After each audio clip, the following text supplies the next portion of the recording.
Daí, o que é feito nessa Então, avaliação da memória? avaliação... É um teste, 2, Não, 15? é uma bateria de testes. Em Tá. geral, são várias sessões, inclusive. Porque você pega na memória, você tem aspectos do que a gente chama de memória de curto prazo, memória de longo prazo, memória operacional. Tem os aspectos verbais da memória, tem os aspectos visuais da memória. Então, a gente pode ter uma pessoa que tem um déficit de memória e ser específico para componente para aspectos verbais e não visuais. Então, a gente faz uma avaliação muito completa da memória, para exatamente entender em que braços desse modelo de memória tem falha, se é específico num ponto ou se é mais global.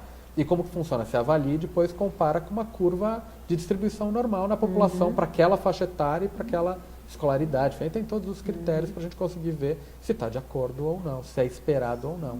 Perfeito, porque agora eu queria fazer 2 vínculos desse assunto da memória com o zumbi.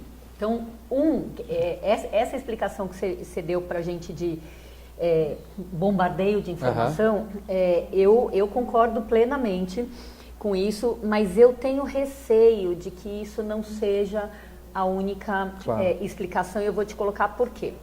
Tem um artigo que eu li que mexeu muito comigo, falei, meu Deus do céu, né? Acho que o planeta precisa saber disso, né?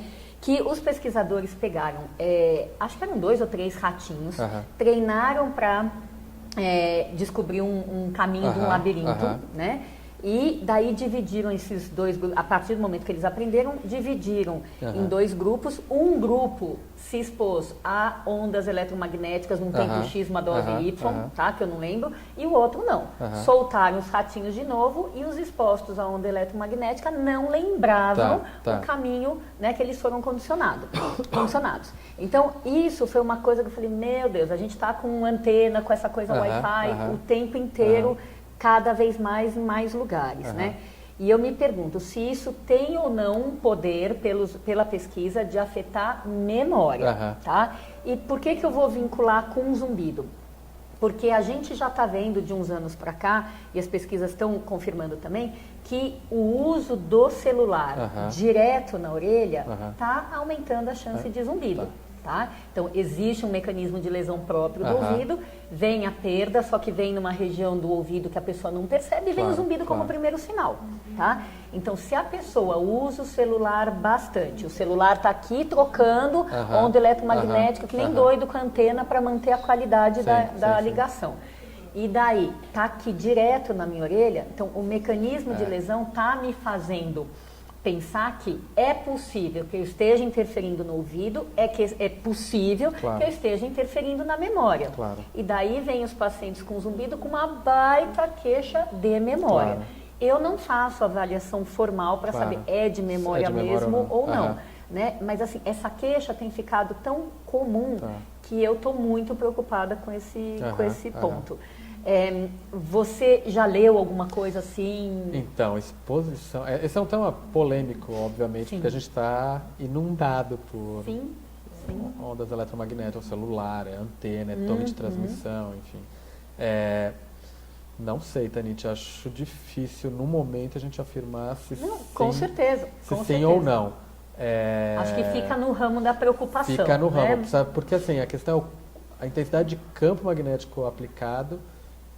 Porque o efeito do campo magnético na atividade cerebral, a gente conhece até pelos trabalhos de neuromodulação, né, de estimulação magnética. Então você coloca uma bobina, tem que estar próximo à cabeça, porque senão você vai aumentando a distância, você vai diminuindo, obviamente, o efeito. Então uma bobina, um campo magnético de alta intensidade aplicado próximo à cabeça, claro, vai induzir um efeito, vai disparar neurônios. Mas se é uma bobina colocada em cima da cabeça com uma intensidade muito maior do que... É um outro tipo, é muito diferente do celular. O efeito de uma antena agora de telefonia ou de qualquer coisa que está numa distância relativamente grande, eu não saberia... A antena tá, mas o celular não. Não, o caso do celular, sim, o celular está transmitindo o tempo inteiro. Não sei. Então, Tanit, não sei o efeito. Eu acho assim, como o que faz sentido para mim, como o ouvido é um dos órgãos do sentido, né, a gente está mexendo com sensibilidade. Sim. E existe uma média, que é o considerado normal, a medicina em particular trata com quem é pior do que a média, e existe o grupo melhor do que a média. Então, existe o grupo que talvez seja aquele mais sensível e que, por ter mais sensibilidade, é o que se compromete primeiro. Né? Enfim, são coisas para a gente pensar. E o outro link que eu queria fazer de memória com o zumbido é permeando a perda de audição. Então já tem uns 6, 7, talvez 8 anos que saíram as primeiras pesquisas vinculando perda de audição com perda de memória. E tem uns estudos interessantes, bem acessíveis aí, que se você pegar uma população igual, duas populações iguais, duas amostras, né, iguais em termos de gênero, idade e escolaridade, então terceira idade, e um grupo tem perda de audição e o outro não tem ou tem menos, esse grupo da perda de audição se saiu pior nos testes formais de memória, né? Então existem outros indícios, mas sugerindo um vínculo que a diminuição de aferências auditivas vá de alguma maneira comprometer isso. Ou a própria, exatamente isso, e a própria diminuição da inserção num mundo que é muito verbal, que esse é outro ponto. O camarada com perda auditiva, ele vai cada vez ficando mais fora de um mundo que é basicamente verbal.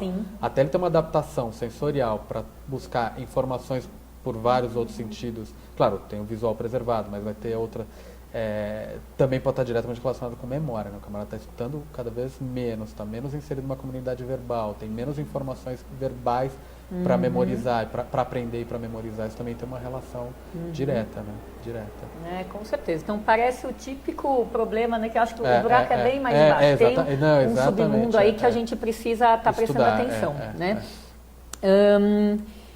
E me fala uma coisa, você vê solução aí no fim você vê luz no fim do túnel? Você vê as pessoas que estão ou com queixa de desatenção ou com queixa de perda de memória, mente muito ativa, você vê elas melhorando de alguma maneira? Não, eu acho que sim, acho que quem percebe, está percebendo que tem alteração de memória, tem uma alteração de atenção, acho que tem que buscar as alternativas. Então, se a gente está discutindo, por exemplo, a questão do excesso de estímulo, talvez buscar trabalhar mais focado, buscar escolher os estímulos, o que quer priorizar. Então, o que eu quero priorizar na minha vida? Eu quero priorizar estudar esse determinado tópico. Então, nesse momento, eu vou me concentrar. Vou alternar com coisas prazerosas de outros tipos, mas eu vou me organizar para conseguir aprender melhor aquele tópico. Então, você pode começar a pensar um pouco nessa linha. Você pode ter as questões de técnicas alternativas. Então, hoje está muito em discussão e tem muita pesquisa sobre isso, as questões relacionadas à meditação, a relaxamento, a coisas nessa linha. Então, se a gente vai lá para o começo da conversa, aquela discussão sobre componente executivo central, de atenção, tem várias discussões hoje do efeito de técnicas do chamado mindfulness, essa coisa de meditação, relaxamento, diminuição da ruminação dos problemas, pensar um pouco o presente, passar de viver um pouco... Né? Você deita na cama e já está pensando que vai na reunião do dia seguinte. Não, você deitou na cama. O momento é de deitar na cama e curtir a cama. Tentar esvaziar e tentar um pouco, pensamento, exatamente. Né? Isso está diretamente relacionado com controle atencional. Então, todos os estudos hoje bem interessantes, mostrando relação entre atividade frontal e essas técnicas. Se isso é fato, isso aumenta a atenção, talvez a gente tenha uma alternativa interessante para perda de atenção e até para o próprio zumbido. Tem uns trabalhos recentes discutindo meditação e relaxamento e zumbido, né? Tem gente tentando interferir dessa forma e tem alguns trabalhos com resultados bem promissores. Porque basicamente você está treinando a atenção, direcionando de atenção para um objeto específico, que não é necessariamente o zumbido. Não, eu estou adorando ouvir isso, até porque na reunião do mês foi o último, a que a gente fez com o João, a gente abordou bastante isso dentro de um outro tópico que era zumbido, com estresse, com ansiedade, com depressão. A gente abordou bastante o benefício que essas técnicas fazem para diminuir o estresse, de um modo geral, né? E eu vejo isso, como eu passei por isso, né? Aprendi as técnicas de meditação, de yoga, que eu acho que são coisas que mudaram minha vida, porque a minha mente é muito ativa, mas eu saí daqui, eu preciso aprender a desligar, né? Encolhe, põe tudo na caixinha de novo e agora vamos prestar atenção no presente, uma coisa de cada vez, né? Então, eu...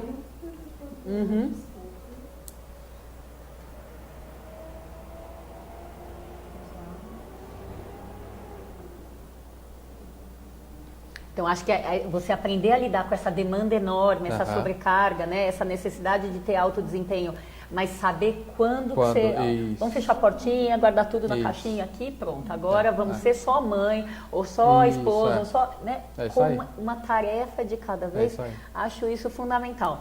Então, eu acho produtivo também que as pessoas que culpam o zumbido pelo estresse, pela ansiedade, pela depressão, pela falta de atenção, pela falta de memória, etc., que a gente possa também ver o quanto não depende só de tratar o zumbido para você ser feliz de Exatamente. novo. Você pode Exatamente. procurar técnicas que te complementam essa qualidade de vida, esse estilo de vida, essa performance. Isso. E daí isso ser um outro fator que volta a favor da sua melhora Exatamente, do zumbido. Né? exatamente, Quer dizer, o plano A, eu sempre acho, é melhorar o zumbido o Isso. máximo possível.